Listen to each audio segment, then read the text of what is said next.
नमस्कार. मी प्राध्यापक विद्याभिका थोरात, लोकनेते रामदास पाटील धुमाळ, कला विज्ञान व वाणिज्य महाविद्यालय राहुरी. आज आपण व्यावसायिक अर्थशास्त्रातील दुसरं प्रकरण पाहणार आहोत.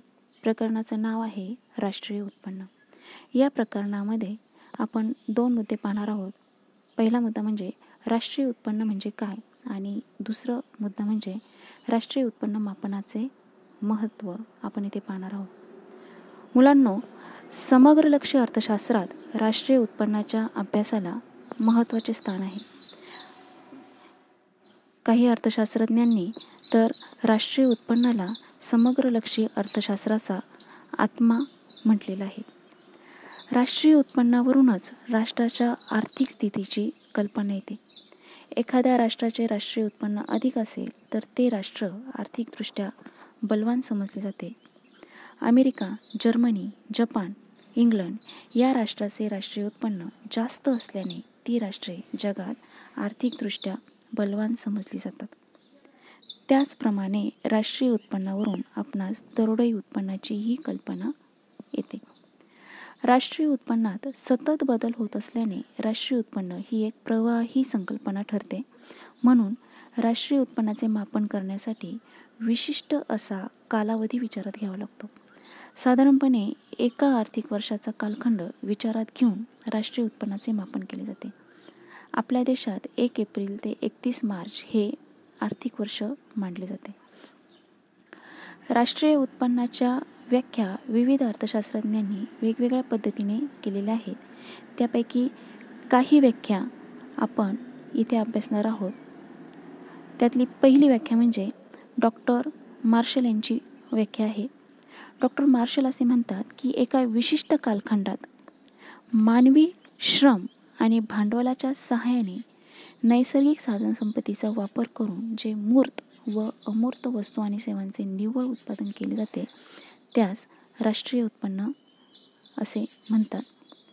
राष्ट्रीय उत्पन्नाच्या डॉक्टर मार्शल यांच्या व्याख्येवरून असे स्पष्ट होते की राष्ट्रीय उत्पन्नाचे मापन करण्यासाठी 1 वर्षाचा कालावधी विचारात घेतला जातो आणि त्या कालावधीत तयार झालेल्या वस्तूचे व सेवांचे बाजारातील किमती विचारात घेऊन मापन केले जाते. राष्ट्रीय उत्पन्नाची डॉक्टर मार्शल यांनी केलेली व्याख्या अतिशय साधी व सोपी असली तरी या व्याख्येमध्ये काही उणिवा दिसून येतात. त्या म्हणजे त्यातली पहिली मर्यादा आपल्याला अशी सांगता येते की सध्याच्या जगात देशाच्या विविध प्रकारच्या वस्तू व सेवांचे मोठ्या प्रमाणात उत्पादन केले जाते आणि त्यांचे अचूक मापन करणे शक्य नसल्याने राष्ट्रीय उत्पन्नाचे अचूक मापन या व्याख्येवरून होऊ शकत नाही. दुसरी मर्यादा आपल्याला अशी सांगता येते की वस्तूचे मापन करताना बऱ्याच वेळा एकाच वस्तूचे दुहेरी मापन होण्याची शक्यता असते. त्यामुळे राष्ट्रीय उत्पन्नाचा अचूक अंदाज येत नाही. डॉक्टर मार्शलच्या व्याख्येमध्ये अनेक उणिवा जरी असल्या तरी डॉक्टर मार्शलांची राष्ट्रीय उत्पन्नाची व्याख्या ही अतिशय महत्त्वाची असल्याने तिला महत्त्व आहे. दुसरी व्याख्या आपण पाहणार आहोत ती म्हणजे डॉक्टर पिगूंची. पिगू असे म्हणतात की देशात उत्पादित झालेल्या वस्तू व सेवापैकी ज्यांची खरेदी विक्री पैशाच्या सहाय्याने केली जाते अशा वस्तू आणि सेवांचा समावेश राष्ट्रीय उत्पन्नात केलेला आहे. डॉक्टर मार्शल यांनी आपल्या व्याख्येत एका वर्षात उत्पादित झालेल्या सर्व वस्तू आणि सेवांचा समावेश राष्ट्रीय उत्पन्नात केलेला आहे. परंतु प्राध्यापक पिगूने मात्र उत्पादित झालेल्या वस्तू आणि सेवांपैकी ज्यांची पैशाच्या सहाय्याने बाजारात खरेदी विक्री होते तेवढ्याच वस्तू व सेवा राष्ट्रीय उत्पन्नात समाविष्ट कराव्यात असे स्पष्ट केलेले. प्राध्यापक पिगूंची राष्ट्रीय उत्पन्नाची व्याख्या डॉक्टर मार्शल यांच्या व्याख्येपेक्षा पूर्णपणे वेगळी आपल्याला दिसून येते. प्राध्यापक पिगूंची व्याख्या साधी व व्यावहारिकदृष्ट्या उपयुक्त असली तरी या व्याख्येत देखील अनेक दोष आपल्याला पाहायला मिळतात. तर पहिला दोष आपल्याला असा सांगता येतो की ज्या देशात वस्तू-विनिमय पद्धतीचा अवलंब केला जातो त्या देशाच्या राष्ट्रीय उत्पन्नाची मोजदाद या व्याख्येनुसार होऊ शकत नाही. आणि दुसरा दोष आपल्याला असा सांगता येतो की व्याख्येच्या दृष्टिकोनातून विचार केल्यास राष्ट्रीय उत्पन्नाची व्याप्ती ही आपल्याला अनिश्चित अशी वाटते. तिसरा दोष आपल्याला असा सांगता येतो की अल्पविकसित आणि विकसनशील देशात अजूनही बरेचसे व्यवहार हे पैशाऐवजी वस्तू विनिमयाच्या स्वरूपात होतात. त्यामुळं पिगो यांच्या व्याख्येनुसार राष्ट्रीय उत्पन्नाचे मापन केल्यास अचूक उत्पन्न आपल्याला मिळू शकत नाही.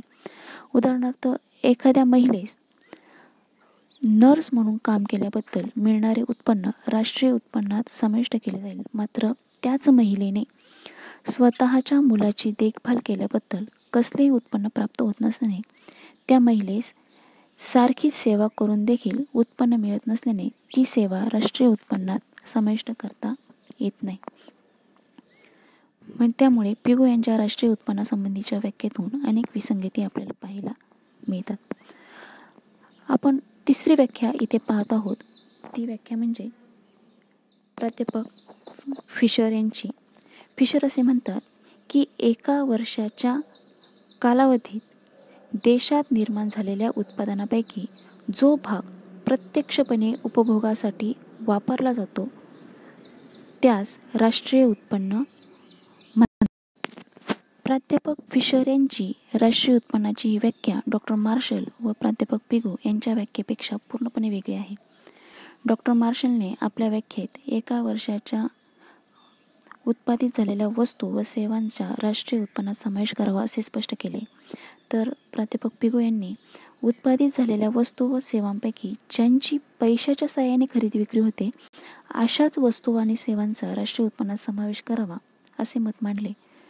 मात्र प्राध्यापक फिशर यांनी आपल्या व्याख्येत वस्तू व सेवांच्या उत्पादनाला महत्त्व देण्याऐवजी उपभोगाला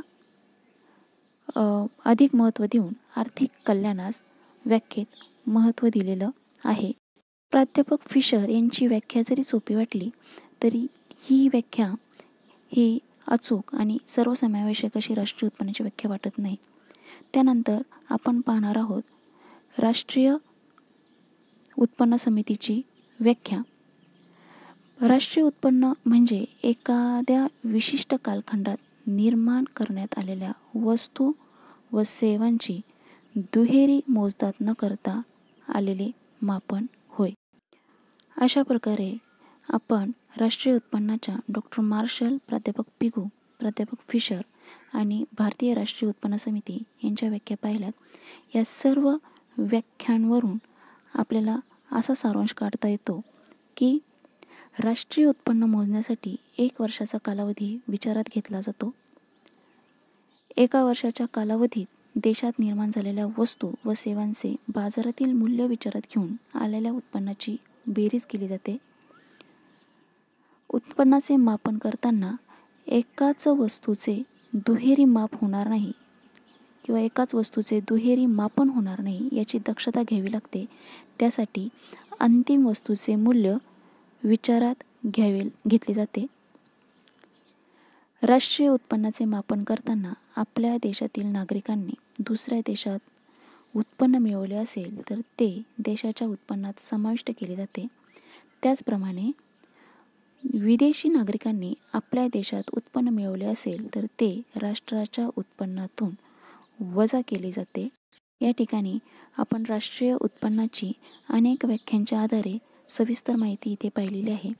आता आपण पाहणार आहोत